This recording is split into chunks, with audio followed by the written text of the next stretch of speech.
Hello and welcome back to Fun Facts About Disneyland with Spread Some Magic. Today it is about the animatronic show Great Moments with Mr. Lincoln that is found at the Main Street Opera House. And it says it got its start at the 1964 World's Fair. Several current Disneyland attractions can also trace their origins there. This fair provided 5 new attractions for Disneyland initially, and there is a special in Disney Plus about this because they did so much so fast. The state of Illinois sponsored Great Moments with Mr. Lincoln, while General Electric sponsored Progress Land, which later transferred to Disneyland as the Carousel of Progress. Pepsi-Cola and UNICEF sponsored It's a Small World, while Disneyland's Railroad Primeval World diorama came from the Ford Rotunda presentation. And the Rotunda's Magic Skyway vehicle system was adapted at Disneyland in the form of the People Mover. So the World's Fair of '64 really contributed a lot to Disneyland. And actually, if you watch the movie Tomorrowland, it's kind of like a nice little throwback to that era.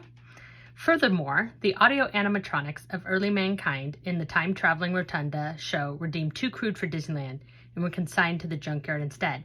The climactic dinosaur fight from the Rotunda, an homage to a similar scene in Fantasia, was originally designed with an Allosaurus instead of a T-Rex because its opponent, the Stegosaurus, was not a contemporary of T-Rex.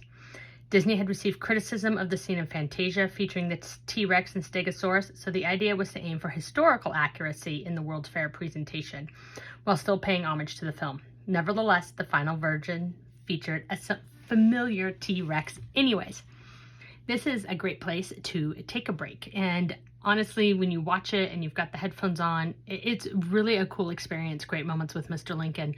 Walt was a huge fan of Abraham Lincoln.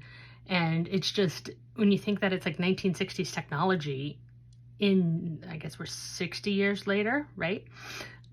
It's fantastic. On that note, they are revamping and adding Walt. Starting July 17th, the anniversary of Disney, they're going to premiere, I just looked it up. I think it's A Wonderful Life, Walt Disney. So from what I've seen or read is that the stage, like you're going to have Great Moments with Mr. Lincoln, and then the stage is going to rotate, and then there'll be the show about Walt Disney. So it'll go back and forth, which means it'll probably break, but we're going to have an animatronic Walt talking to us, and I have a feeling it's going to be super emotional for the Disney fan, and it's going to be amazing because Lincoln's 1964, and it's had some updates, and Walt's going to be 2020's technology. I'm super excited. I hope it's a lasting attraction, so eventually I can see it. Thanks for joining me today, and I'll see you soon. Spread some magic.